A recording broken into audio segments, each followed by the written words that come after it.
Well,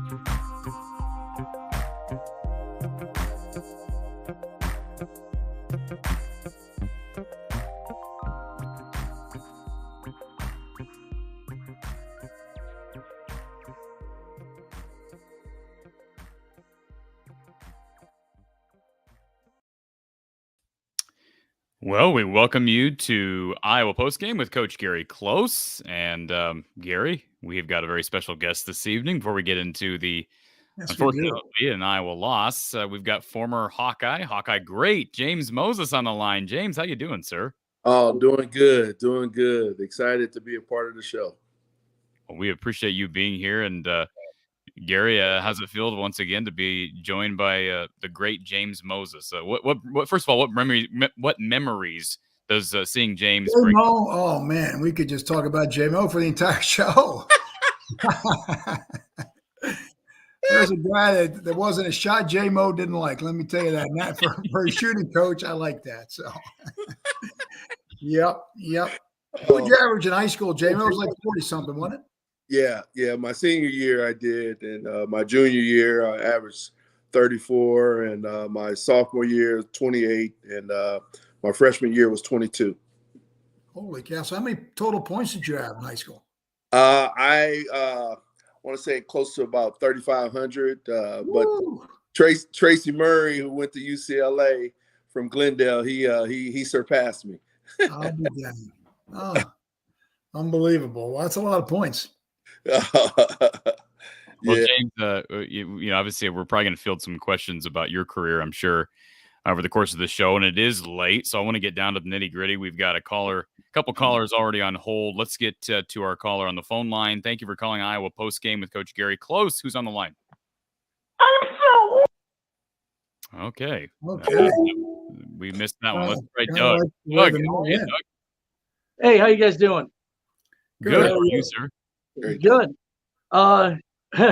Yeah, my childhood, remember all those Duke NCAA tournament games, and I just watched the 94 game with Cherokee Parks, Grant Hill, and those guys. I think James was a couple years before that game, but I know they knocked you off your junior and senior year.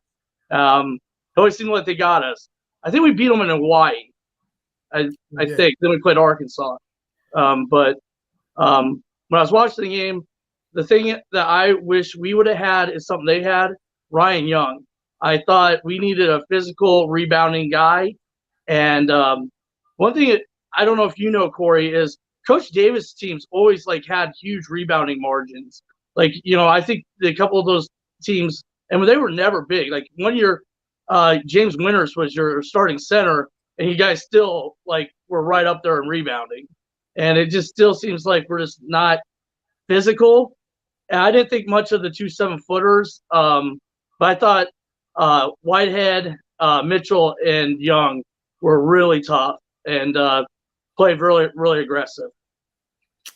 Yeah, I would agree. I know the announcer mentioned that Iowa was 1-6. I was in hand on all 6 of those losses, as well as the one win, which was, you're right, was in Hawaii.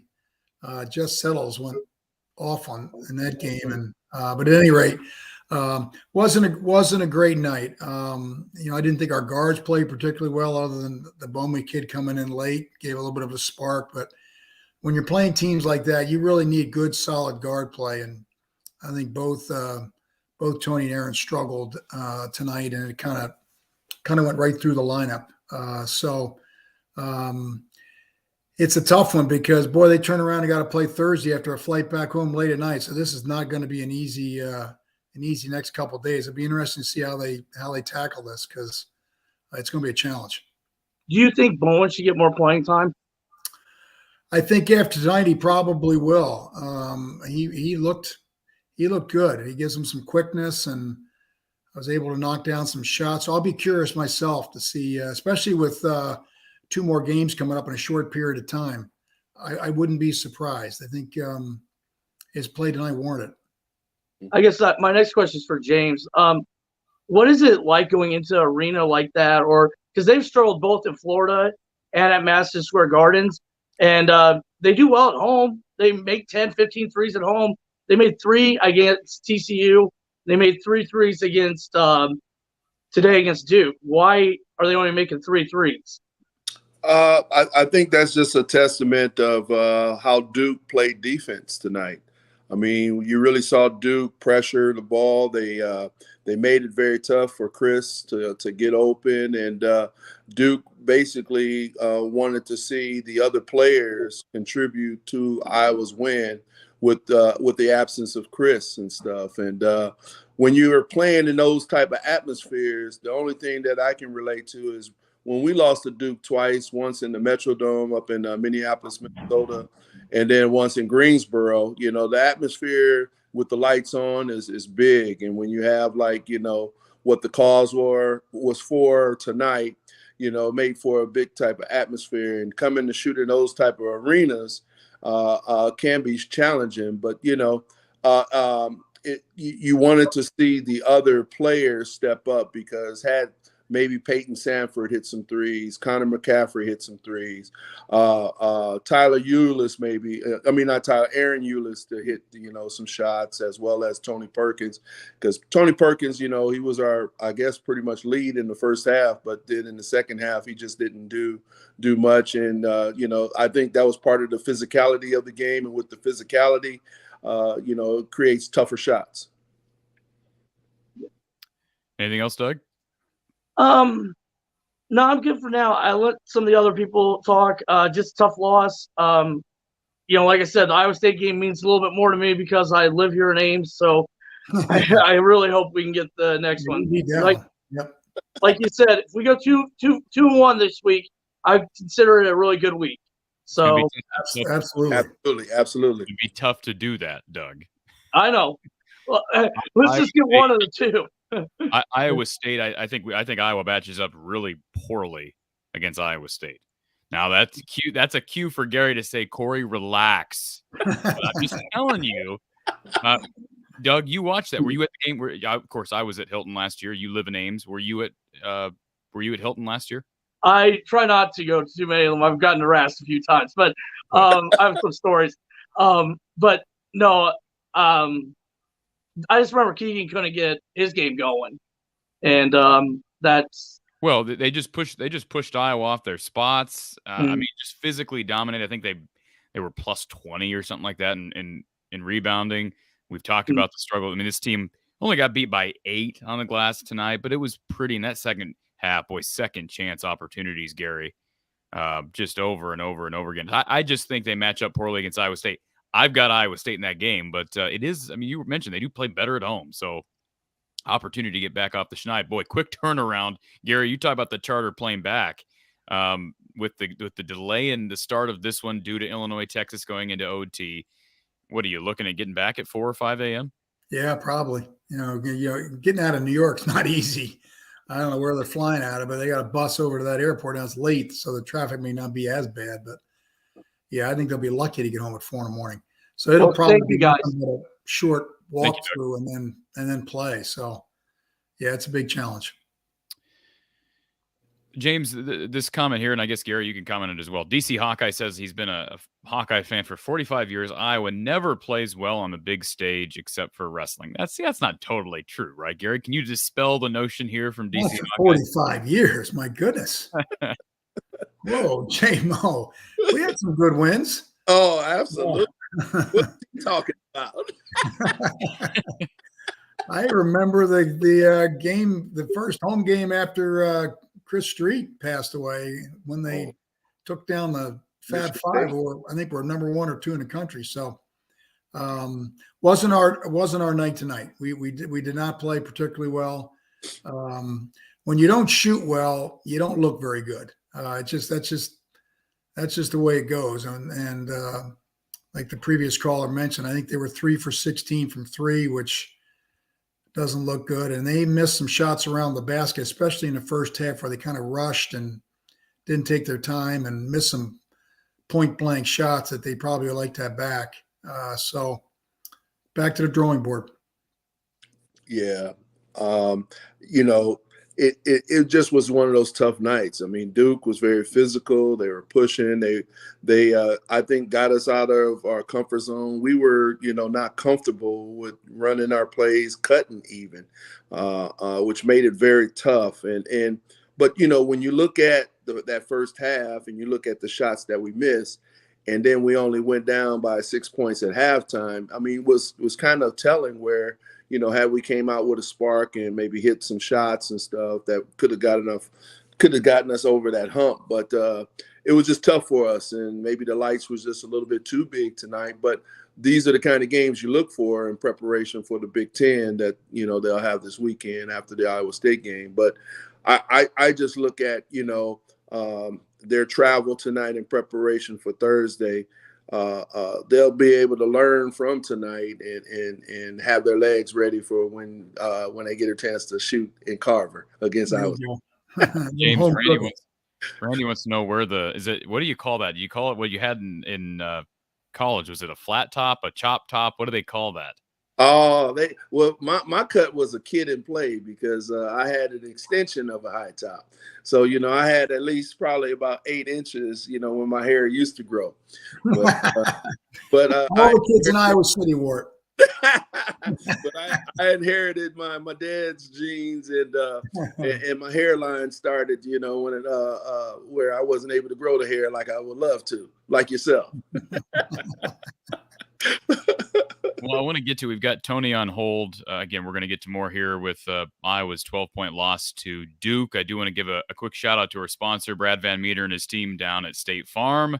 They've been in business since 1999 and providing coverage across the state. Give his team a chance to serve you better with your insurance needs in a variety of different categories. Certainly auto insurance, but also renter's insurance, life insurance, boat insurance. 515-256-6480 or visit him online at bradvanmeter.com. We've got Tony who has been on hold. Tony, welcome to the show. Hey, how you doing, Corey?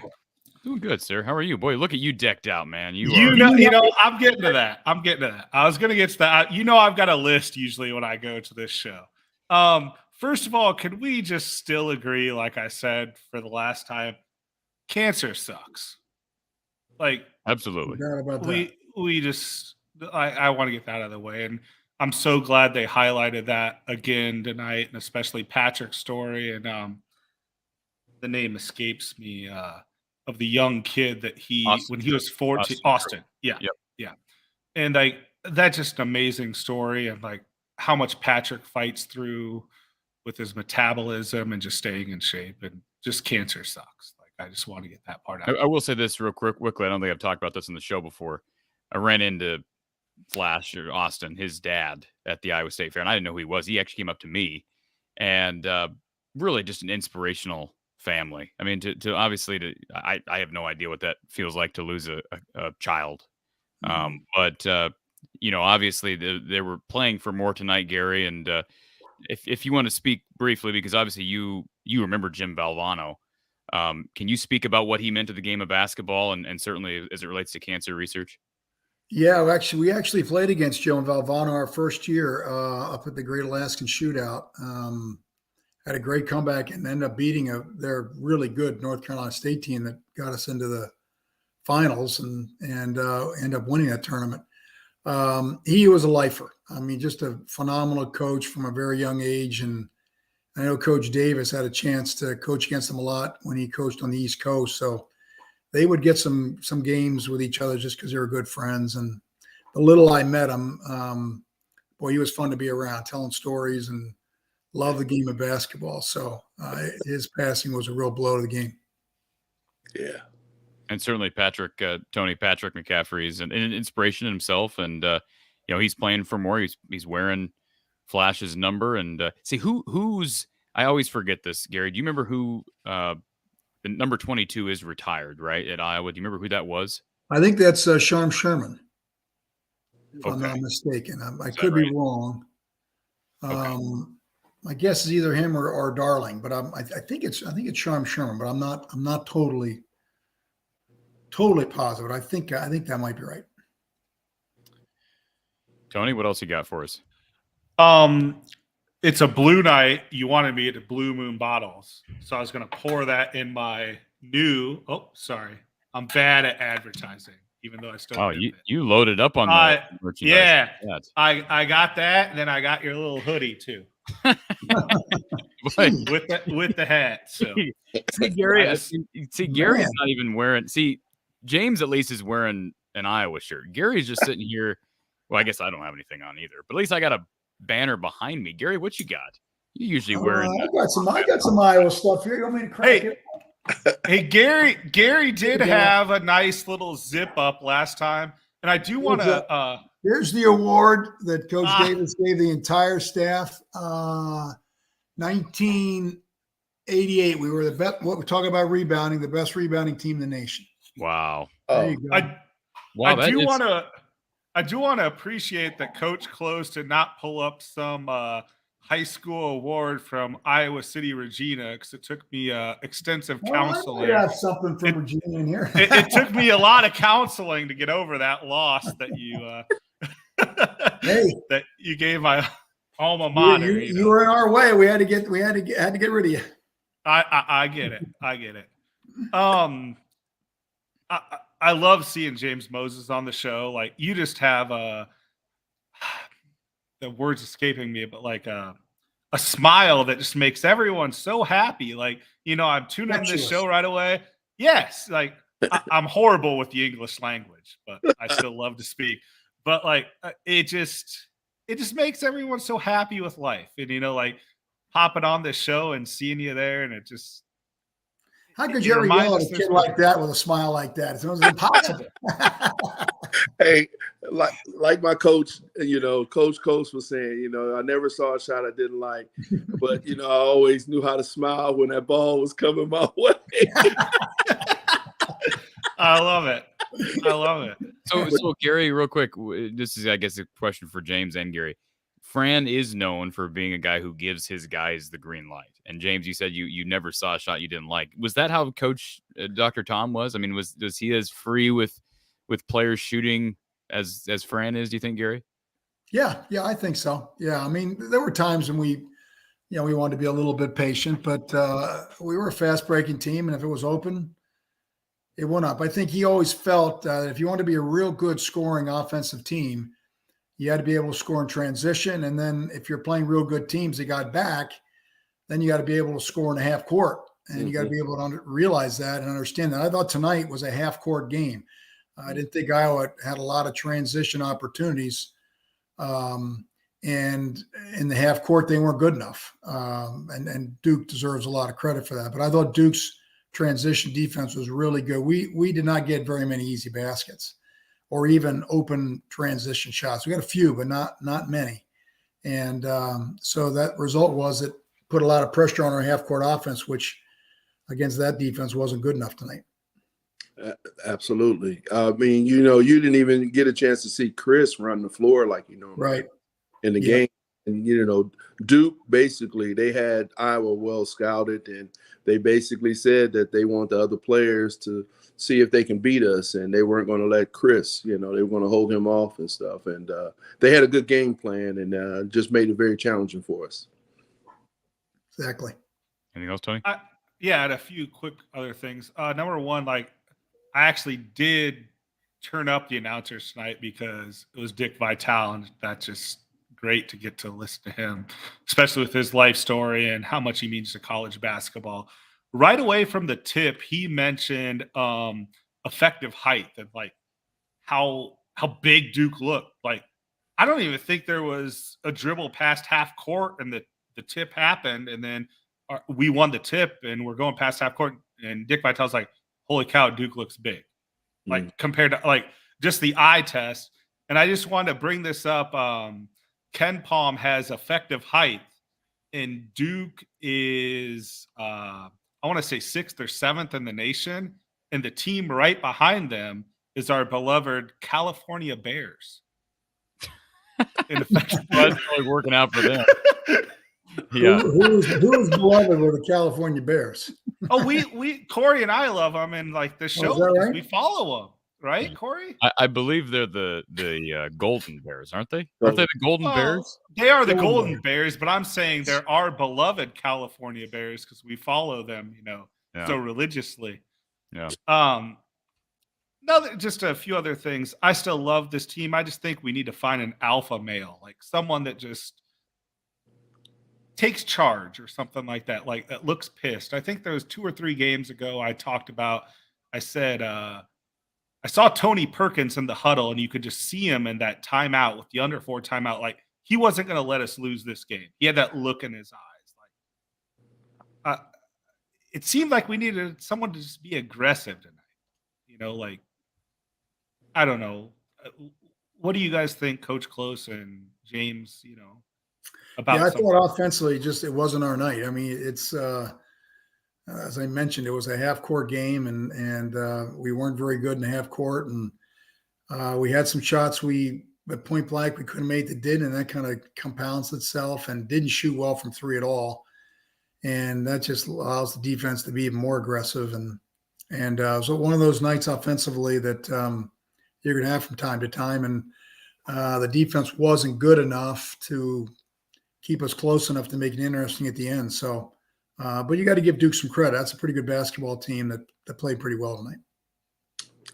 Yes, and also the way you alluded to when you were talking about the initial beginning of the game and how you accented what Dick Vitale said about Duke when you saw them live and how their presence just looked big. Duke was big and long.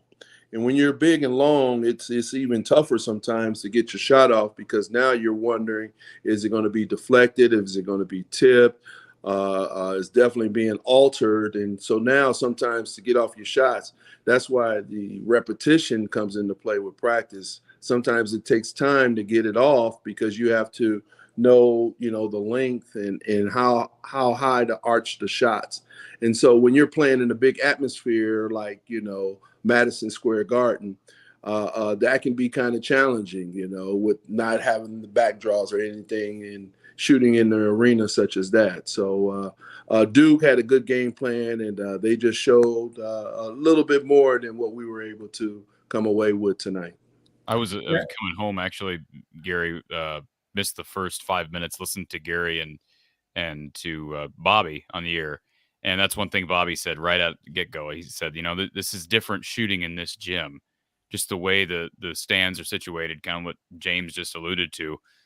Is that your experience as well, Gary, that Madison Square Garden is a difficult place to adjust to? It's different. It's different. It's dark. I mean, the arena is dark other than the court. And I thought the other thing, and maybe it had something to do with the height, I thought they rushed some of their shots inside early, and then it kind of compounds itself. And in fact, Phillip made a really good play early in the second half. He slowed down, he shot faked, and ended up getting fouled and making the basket. I think he missed a free throw. But when you play against tall players, sometimes you get a little quick in there when actually you want to even slow down even more to get an angle, get them off balance. And I thought we rushed some shots early and contributed to a really low percentage around the basket and didn't draw a lot of fouls, which, a lot of times if you can do that, then it can bail out a bad shot. So, and I think some of that's got to be attributed to their length and height.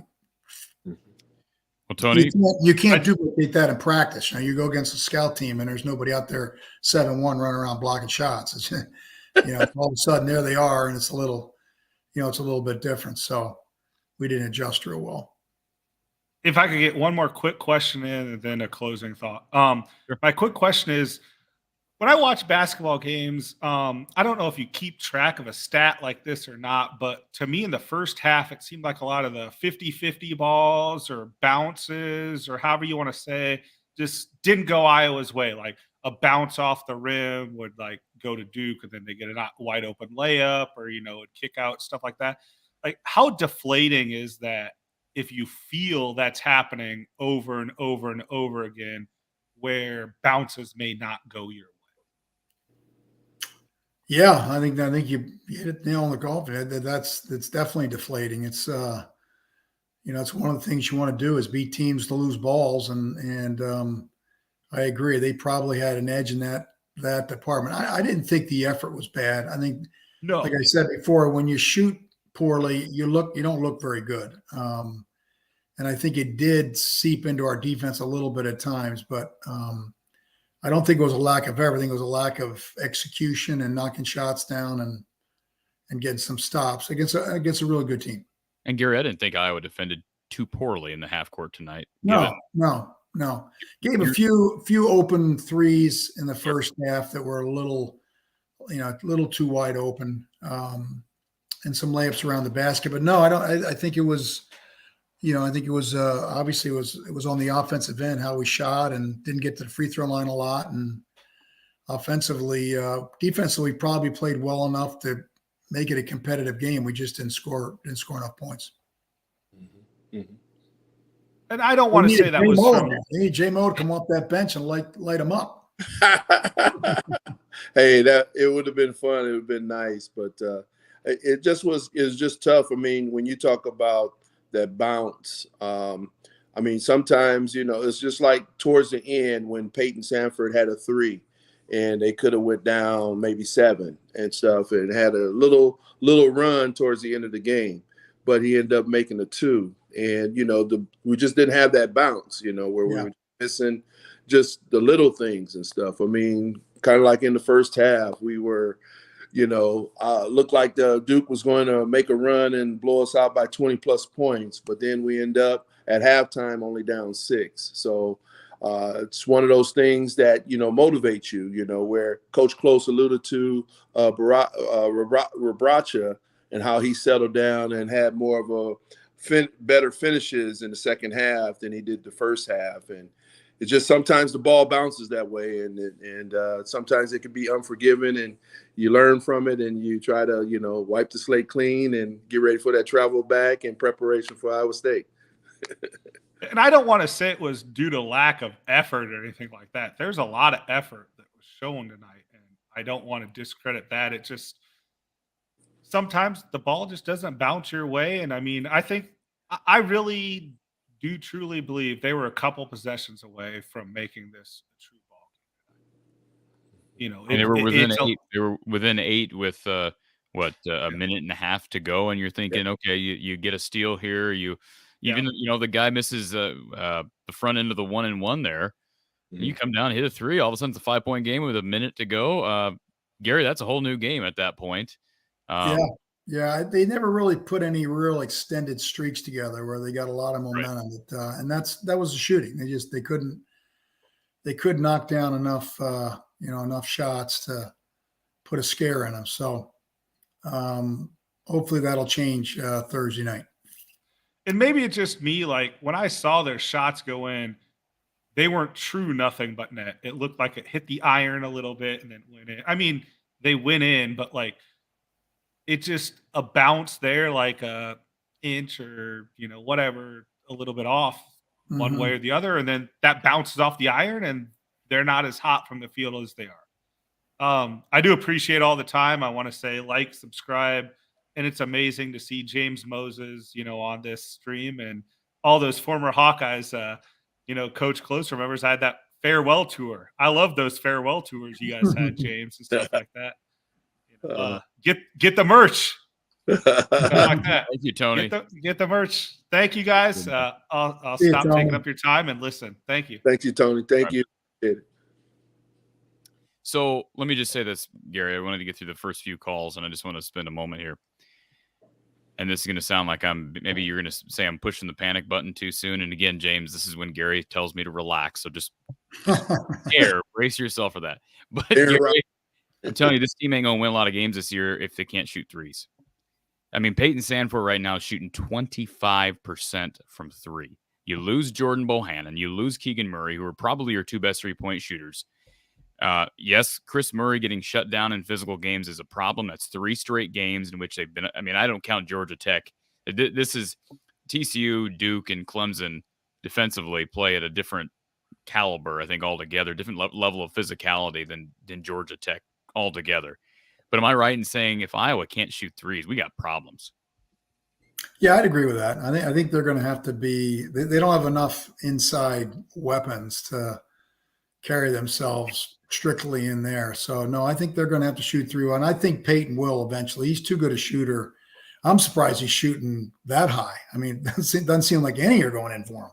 Right. I feel for the kid because he obviously can shoot it. He just, he just needs to knock a few down and get on a streak. And, J-Mo, you go through those stretches where it just feels like you can't make anything. Yeah. And he's got to keep firing it, and hopefully it'll change quickly. And James, just piggyback on that a little bit. I mean, what did it take for you to get out of a shooting slump? I mean, this is a great timing to have you on the show tonight because Iowa needs Peyton Sandfort to start making shots.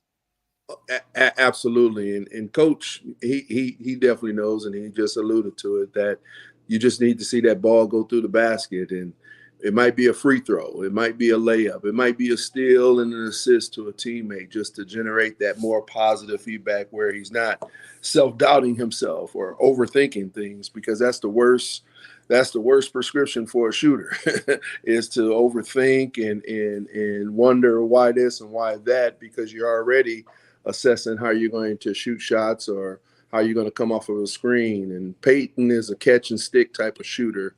And I do agree that he's going to come out of it. It's just a matter of when, because once he does, Coach McCaffrey is going to give him that time on the floor, which I think is in his head more so, where he used to start, and then now you got Aaron Eulis starting.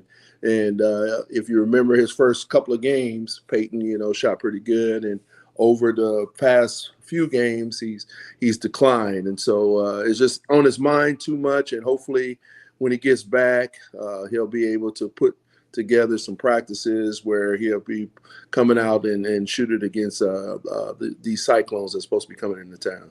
Yeah. I'll say this too. Doug made a comment earlier. Well, why can't we shoot as well as we do at home on the road? Well, they really haven't played anybody at home yet, Gary.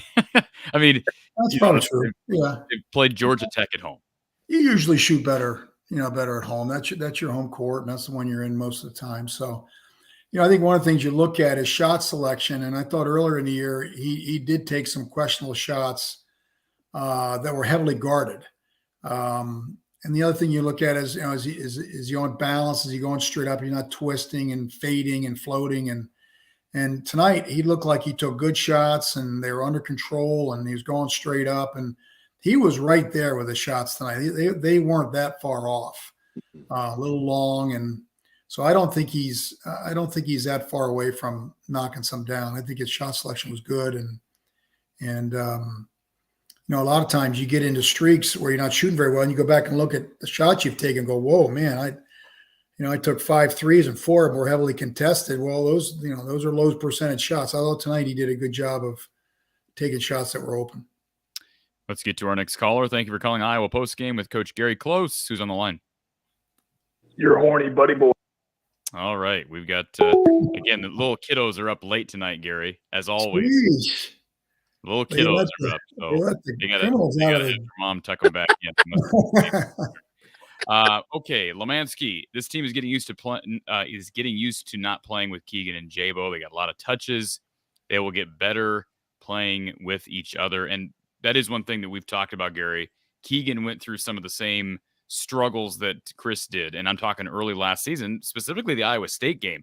Again, I bring that game up, and that entire team struggled. I mean, just rebounding the ball and scoring against a really tough, physical, defensive Iowa State team. That's what they're going to have coming in Thursday night. But Keegan eventually figured out how to play, and right now he's in the process of creating a really terrific rookie season with the Kings. So far, Chris Murray has struggled in every game in which he's went up against a physical defense. How much is that concerning to you? And how does he learn to play through contact? Well, I think it's just a maturation process that every player's got to go through. He's, last year he was maybe the 3rd, 4th player on the scouting report. And this year he's the 1st. So he's going to get the best defender. He's going to get a defender and a half. And so it's going to take some time to get used to it. You got to cut hard. You got to screen better. A lot of times you start standing around, then you get easier to guard. And so it's going to come with time. And like the caller said, this is a team that's trying to get used to one another. And so that's going to take some time as well. So he's too good a player to be kept down like he was tonight. But you understand that the team that he went up against tonight, the defender he went up against, were both good. I mean, that's a good defensive team, and as James mentioned, it was a solid preparation, and sometimes you just got to tip your hat off to the opponent and learn. Watch tape, learn by what's going on, and get better. That's the whole idea, is just keep getting better. James, is Coach Close right on that? He's absolutely right on that. I mean, Duke was. You saw just the way they were defending Chris. They made sure to be physical with him and keeping the body on him. And then when Chris was coming off of screens, they were physical through the exchanges. So even when they switched, and they basically were, sending a message saying that if you beat us, Chris is not going to be the one tonight. And as Coach said, you just got to tip your hat off to what they did in terms of preparing for the physical contact. That's where the other players are needed, because now let's say if Iowa starts hitting those shots that we feel that they're capable of hitting, then that helps to put Chris in better scoring type situations where he's able to be a little bit more special than he was tonight. And I'll say this. Chris Murray with 8 points tonight, 7 boards. Again, he struggled against Clemson, struggled against TCU. But here's an interesting fact here, Gary. Patrick McCaffrey is obviously older than Chris, has been around the block further. He's also a really, I don't want to call him a petite guy because he's like 6'7", but you know what I'm saying. He struggles. What's that? Rangy. There you go. But you know what? He was maybe their best offensive player tonight. 12 points, 4 boards. He was by far their best offensive player in that first game down in Niceville, Florida. He was their best player offensively against Clemson when Chris struggled. So it is obviously Patrick is not just Keegan, but Patrick is proof that a guy who is maybe finesse oriented, if that's the right terminology, Gary, can figure out a way to still be effective on offense. Yeah, and I think, as James mentioned, I think for Iowa to be successful, they've got to get contributions from a lot of people. And when they've played well, they've had pretty good depth in terms of a lot of people scoring and good balance. And we got very little out of the guard position until the freshman came in late. And so now all of a sudden they don't have to guard those guys quite as hard. Now they can take an extra step or two towards Chris, and now the lane's even more clogged up, and that's that's got something to do with knocking threes down. So if you've got 2 or 3 guys that aren't shooting very well, and then they really don't have to be guarded, then it's it's going to make it even more difficult. He only got 9 shots tonight. He makes a couple more shots, he shoots over 50%. So I think the question is, how can you get him more than 9 shots? And some of that's got to do with some other people making some shots to open things up for him a little bit more. And as we mentioned before, there was very little in transition. He's so good in the open court, running, filling lanes. And I don't know if we saw it one time the entire game. And so when you eliminate Iowa's transition and they get into the half court, that's probably 6, 8, 10 points that Chris is not going to get. And I'm guessing these next 2 teams, it's going to be the exact same thing. I don't think you're going to get a lot of transition against Iowa State. And I don't think you're going to get a lot against Wisconsin. So the type of game they played tonight is going to be good preparation for the next 2 games. It's going to be grinding, low scoring, low possession. And Iowa's got to show that they can win games like that and not games that are always in the 80s and 90s. And that'll be a test for them. Ken Palm's got Iowa State as the 13th best team on the defensive end. Duke is top 25, according to Ken Palm. Wisconsin, number 18. So 3 really good defensive teams if Ken Palmer on to something there. And 3 really good teams that don't get beat in transition. Don't give you any easy baskets.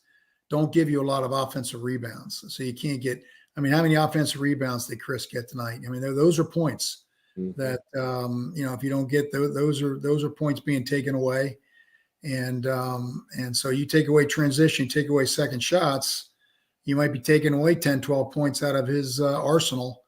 That would have been 20 instead of 8. And just a quick shout out to Philip Rebracha. That guy just bangs, and he talk about a tough dude down low. I mean, it just both ends. He is, I don't want to say the heart and soul of this team, because I mean, I know maybe that's a bit premature to say that, Gary, but James, you've played with really solid bigs, and to have a guy who kind of sets the precedent physically and on the glass, especially for a team that's clearly undersized at the 5. How big is that as a guard to be able to have that? Well, Philip, you speak of his physical presence. He kind of, has some of that Ed Horton. You had Coach bring up the trophy back in '88. That was during the time when Iowa led the Big Ten, but led the country in rebounding. And Philip Rebracha, he brings that, and it's nice to see. It was nice to see how he adjusted, as we talked about, into the second half. He made more baskets, and he led the team tonight with 8 boards, and knows that he could have done better. You take the shots that he missed when Iowa was making the runs. I mean, that could have definitely helped create some more of the spark and stuff. But I just love his play. You had a caller on before, Tony, who talked about the toughness, and he mentioned Tony Perkins. Well, I look at Philip Rebracha, who also brings that toughness and that tough man syndrome that helps to create excitement for the team and stuff. I mean, he was trying, and it's just the supporting cast is what was needed for him to prevail. Yeah, I agree totally. I think if this team's successful, you're going to see a lot of balance in their scoring. And tonight, we obviously did not get that, especially from the guard position. But it's just one game. Those guards will play better than that. 9 offensive boards for Iowa, 11 for Duke. And again, I mean, I think we've talked about this at length. You're going to expect to probably give up something as it relates to rebounding margin. Gary, is that fair? I mean, you're probably going to have to win. You're not going to be dominating the glass. This team is just not going to dominate the glass. So no, they just got to hang in there and be competitive and not get wiped out, which they can do. That's and rebounding's got a lot to do with your defense. It's got a lot to do with your offense. I mean, if you're scoring and shooting well, then there's not going to be as many offensive rebounds. So that's going to affect your rebounding total. And the same thing, if your defense is really good and they're missing a lot of shots, you got a better chance of getting some defensive rebounds. So it's all kind of intertwined.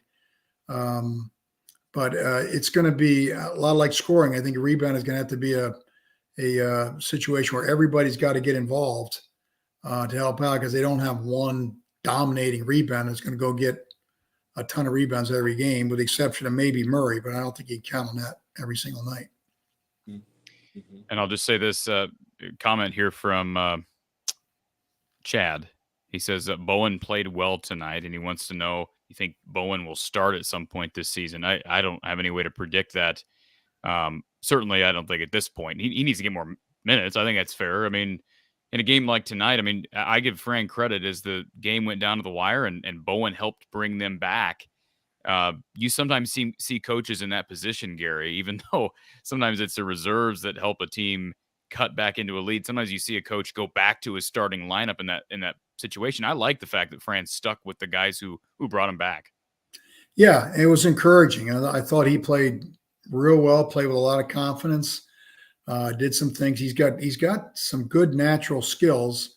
He's just got to get experience, and the only way you can get experience is getting out there and playing. So sometimes when you come in that type of a situation where you're down, it's a little bit easier to play than when you're a starter and getting the game underway. So I don't know if we can consistently see that happening, but I think it's worth a shot. I think he deserves some minutes after the way he played, and I'm guessing he will get some. And frankly, and maybe again, James, I don't know how much you've seen of Josh Dix, but I thought he came in and held his own defensively as a true freshman. And frankly, if you're not going to get three, I understand that you're not going to go away from Peyton Sandford. You desperately need him to start making threes. You need Chris Murray to make threes, Patrick to make threes. Obviously, Connor's probably been their best 3-point shooter this year. But if guys are struggling from three, is it fair to say maybe Josh Dix, you give him a bit more of a ride in consequential moments in games? Because if he's holding his own defensively, at least he gives you a shot to potentially make more from behind the arc. I think so. I mean, I mean, Coach McCaffrey is just trying to see what's going to be his mix, in preparation for the Big Ten. I mean, we look at these opponents. You mentioned TCU and Clemson, and then now Duke, and they created more of a physical task for us. But like Coach Close mentioned, we didn't get the fast break opportunities, the transition buckets. We didn't get the second chance opportunities buckets.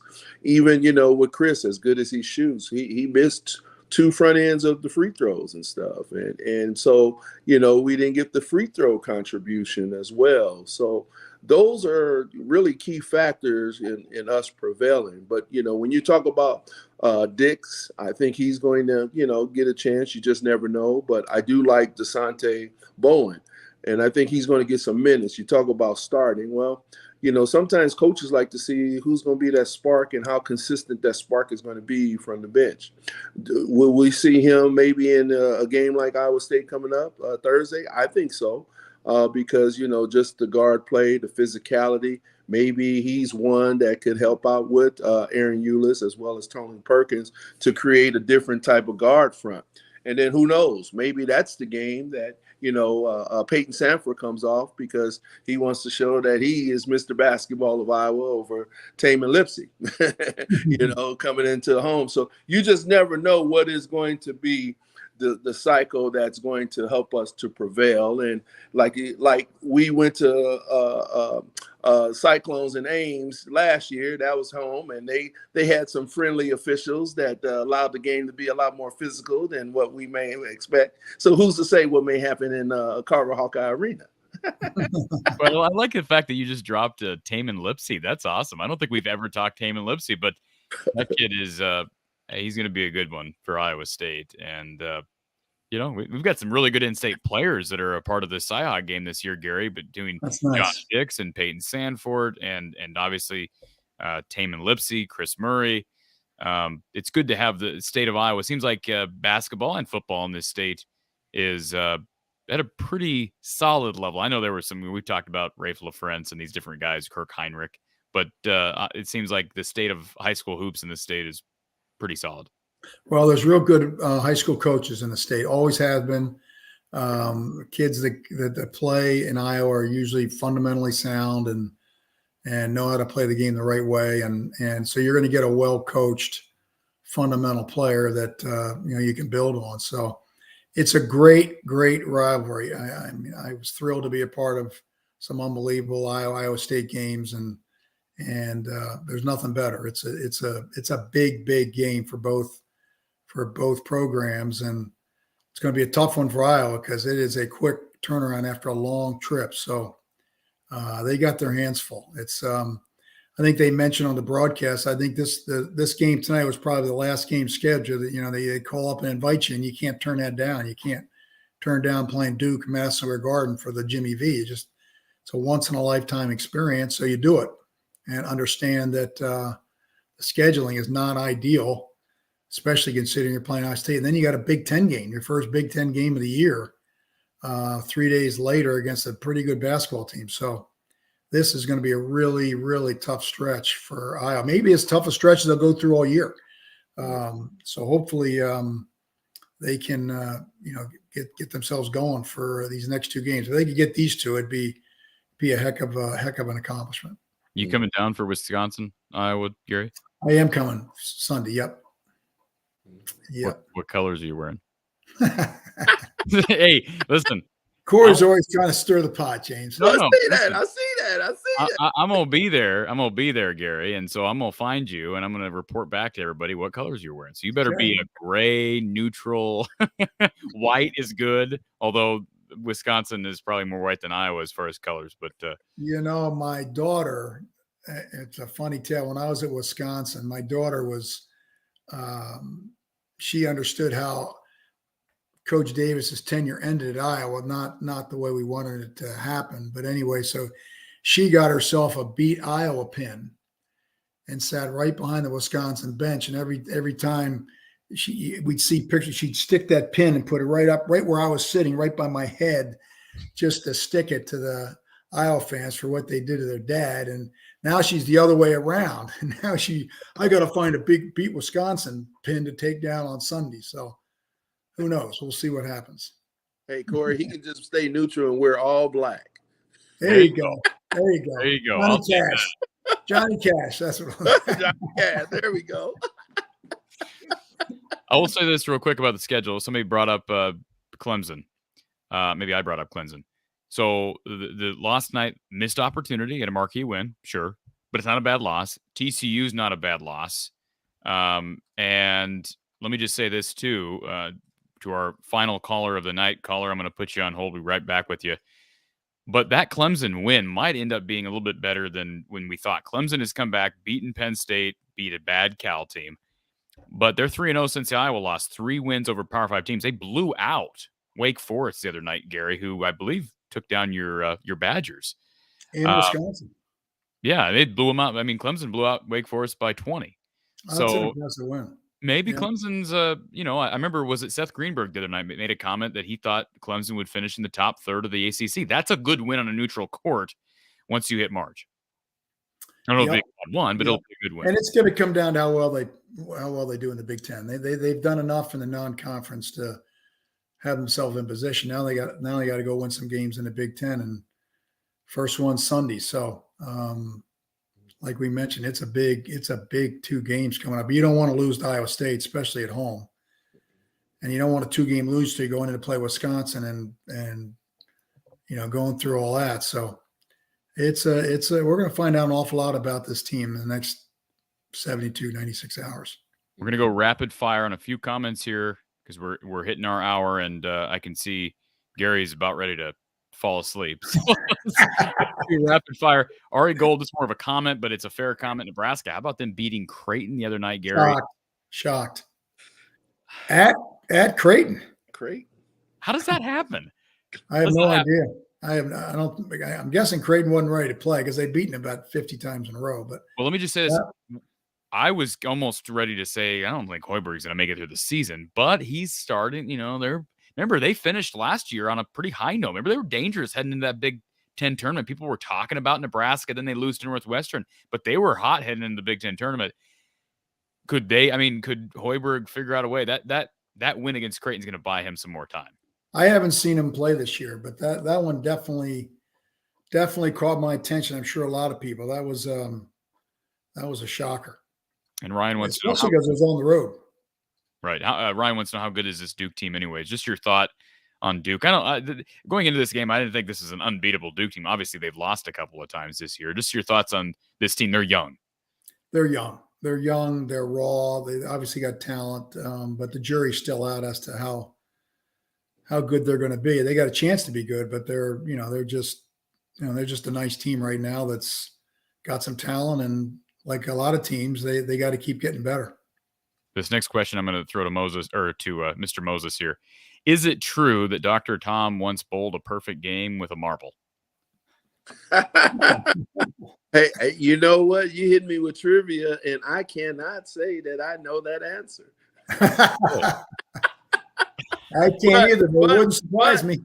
But I will challenge that trivia if it's Coach Davis and the way he taught how to bowl the basketball into the post, and making that pass entry. I wouldn't put it past them to be the one that have done it. Did he really use that terminology, Gary? Bowl the basketball into the post? Well, a lot of announcers did. We never did, but it did kind of look like that. But that's the only way to throw the ball in the post, unless you got somebody 7'5". You got to bounce it in there. You're going to turn it over. Watch how many high passes that go into the post get deflected. But you know what Coach Davis used to say? He said, as soon as we start growing arms below our waist, I'll let you throw high passes. Remember that one, J-Mo? Oh, I remember that one. And then As soon as we see arms coming out below your waist, I'll let you start throwing high passes. and he said, you just make sure you put it around. And if he's active enough and he wants the ball, he'll get it. Exactly. If he does, he's going to get a seat right next to me.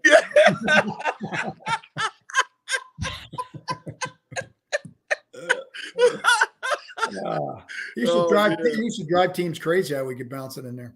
Oh my goodness. And just the way he would just put that little spin on that ball and just show you how to fit it in. And just to see those centers or the big squat to go after that ball, that was just amazing. He just was he was a scientist. But he was a doctor of films too. Yeah. So. Yeah. You know who does it well for Iowa now is Connor McCaffrey. Yes. You watch Connor, he throws a lot of bounce passes into the post. I was going to ask you, Gary, could you have seen Connor playing for Dr. Tom? Oh, yeah. Connor McCaffrey's my kind of player. Oh, yeah. Oh, yeah. Oh, yeah. Good, because we always got people who are ripping on Fran for playing his kids. But, boy, if you don't have Patrick right now, again. I think he should play more. Yes. Yeah, I agree. You're talking about Connor. Mm-hmm. Yeah. Well, they need his toughness and they need his outside shooting, and but we'll see. I mean, they're with them every day in practice. We're just here, making guesses. So, but he's my kind of player. He's tough. He's smart. He doesn't make mistakes. I mean, he just does not make mistakes. Well, his one big liability his whole career has been he can't shoot threes, and now he might be their best 3-point shooter. He's probably got the highest percentage on the team right now. Oh yeah, absolutely. Well, yeah. I don't think there's any question. Brian wants to know about positionless basketball. Fran's been an advocate for that. Is this genius or is this a problem? Gary? I don't think it's a problem. No, I think what you got to do is you got to what you've got, you got to do the best with. And in some cases you may have a more traditional team with a big center and things like that. And other times you don't, and you got to adapt. So Fran's good at that. And when you run a motion game, it's then it's not as important either. You're constantly moving and screening, and so positioning is not as big a deal. So now they're in good hands. CJW, is there a reason Ogundele gets almost no minutes? We've talked about this a number of times. Josh, there's going to be games like tonight where he's going to get a few minutes. I mean, whether we're talking 5, 10, maybe 15, but Phillip is just too good. I mean, I know people don't like hearing that because he's not your typical 7-footer, but he just gives you too much in the way of energy, rebounding, defense, and Josh has struggled with conditioning and development. I don't know how else to put it. I think you got it exactly right. He's not good enough right now. I think the separation between Rabracha and the other two bigs is so wide that they're only going to get spot minutes unless they show something a little bit different in practice and in the chances that they get that they haven't done. So it's, the depth there is not good, but you can't fault the way Phillips playing. He's busting his tail. All right. Do we dare, this is going to be our last caller here. We're going to have to keep this call really short. Do we dare answer this last caller, Gary, given some of the calls this evening? Do we dare? Probably not. All right. Let's do it. Thank you for calling Iowa Postgame with Coach Gary Close, who's on the line.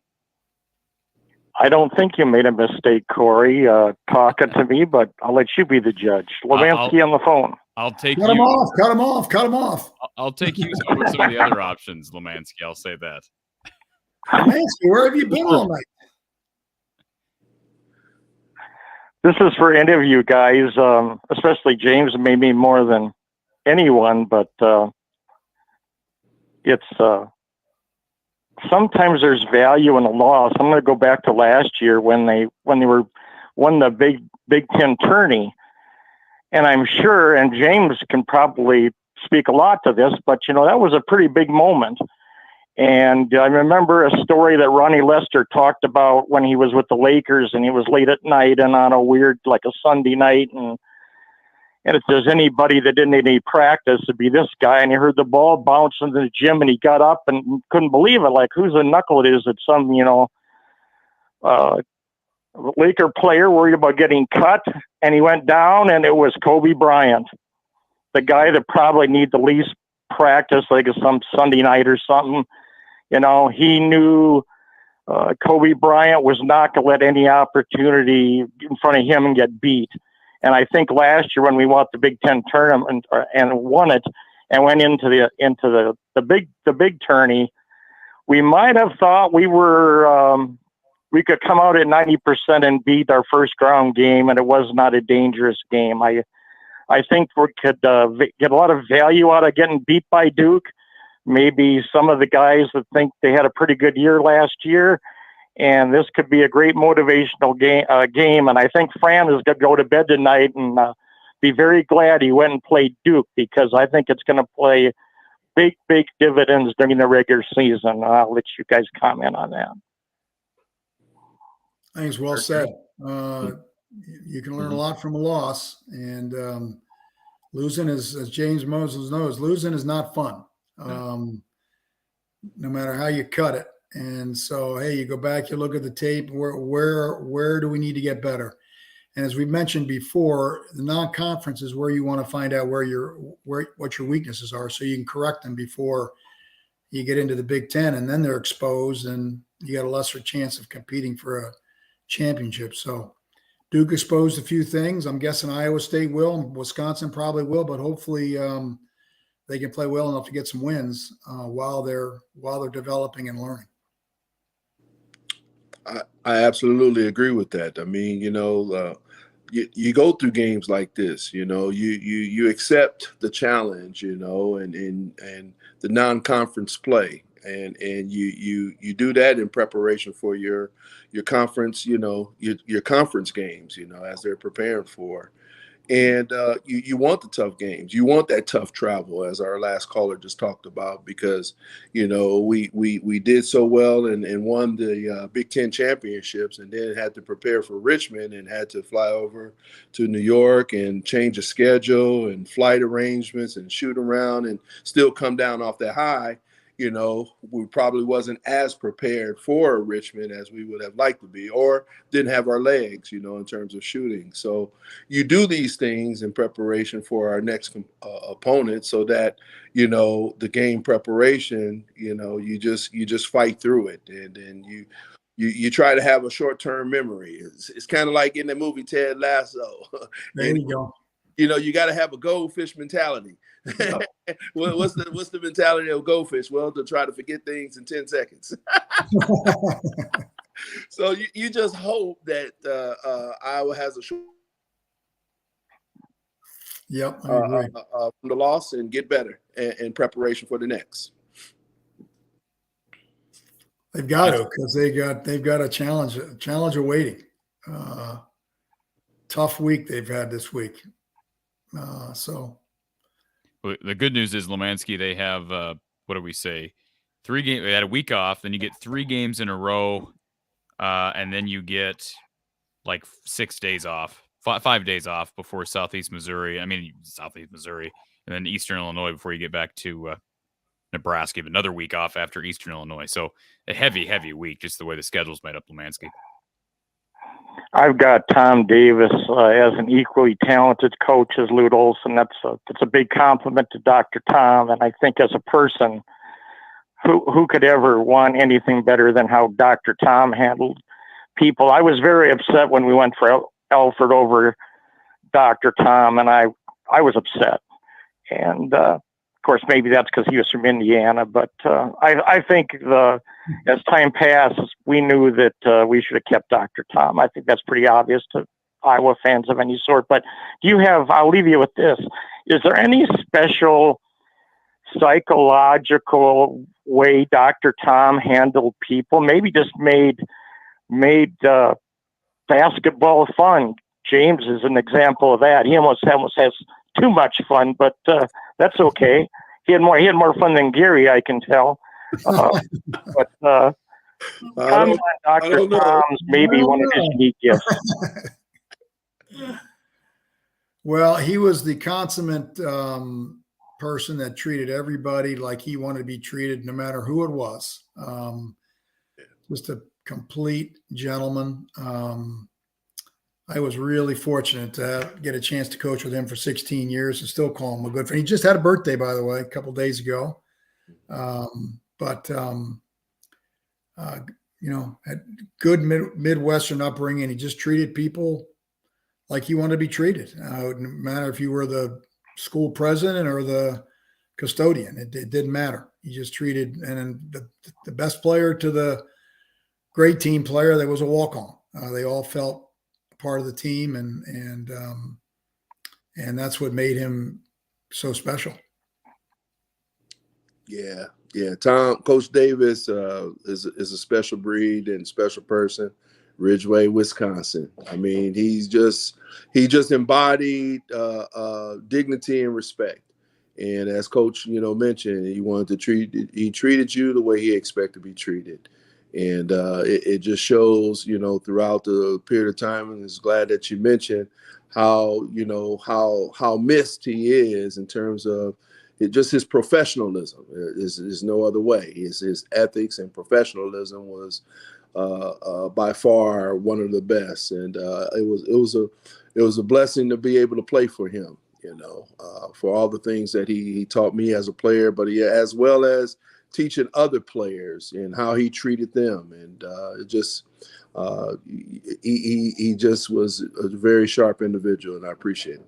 Yep. Lemansky, we appreciate your phone call, sir. I'll be live tomorrow evening, about 8:30 p.m. following the Iowa women. And then, of course, we'll be live on Thursday evening. So feel free to call back in, sir. Thanks for carrying the water so late. Have a good night with what's left of it. Good night. Thanks, Lemansky. Good night, buddy. All right. Well, folks, we appreciate everybody being here. Thank you for the super chat here from DC Hawkeye. Says he wants some rose-colored glasses in the merch shop, so I'll work on that. And yes, I want to reiterate what DC Hawkeye said here. James, it's a pleasure having you on here. Don't be a stranger. You need to come back during Big Ten season. I think so, too. Coach Close, I know Coach has got this big, long lineup of all these celebrities he's going to be having on here, but I vote we put you. No bigger than J-Mo. Well, hey, I appreciate just being able to have Coach reach out to me and think of me to contribute, and I appreciate you, Corey, and thinking about me and having me on. And hey, just reach out, and we'll try to fit it within my wife and our schedule. There you go. I just want to give one final shout out to Brad Van Meter and his team at State Farm in Des Moines. Certainly call him and his team for a, quote, small but very personable group of people working with you to provide the best coverage and the best rates. Call them at 515-256-6480 or online at bradvanmeter.com. As a reminder to everybody, I will be live with you tomorrow evening talking Iowa football and the transfer portal. Gary, wild west out there, isn't it? Just insane. I guess. Yeah, it's this is a crazy time of the year for college football. Man, yeah. Didn't used to be. Yeah. I mean, everything's been boosted up with the early signing period and now the transfer portal and whatnot. And of course, we'll be here talking too about the Cyhawk game because we'll have the women will play tomorrow at 6 p.m. That game is on. Let me double check that. I believe that one's on ESPN. Is it ESPN or ESPN2? It is on. It's on one of them. Yeah, it's on one of the ESPN2. So Iowa State women, ESPN2 tomorrow, 6 p.m. Central Time. And then, of course, the Iowa men will be in action against Iowa State back in Carver Thursday, 7 p.m. Central Time, FS1 to be followed by Iowa Postgame with Coach Gary Close. So anything else to add, Gary, before we sign off? Mo, you going to be at the game Thursday night? No. We'll be preparing. Our son played for Kansas City, Kansas Community College. So we'll traveling to Quincy. He plays both this Friday and Saturday, so we like to get a jump and stay over. So, what year is he? He is a freshman. Oh, just starting out. Okay. So nice. yeah, starting up. So that's fun. There's nothing better than watching your kids play. Absolutely, but I'm sure I'm gonna find a TV or your phone. All Again, right, good to see you, my man. Hey, same you can hear James, and for Coach Gary Close, for James Moses, I'm Corey Brada. Again, I'll be with you tomorrow evening, 8:30 p.m. Central Time. Thank you for being here all night and into the morning, and we'll talk to you soon.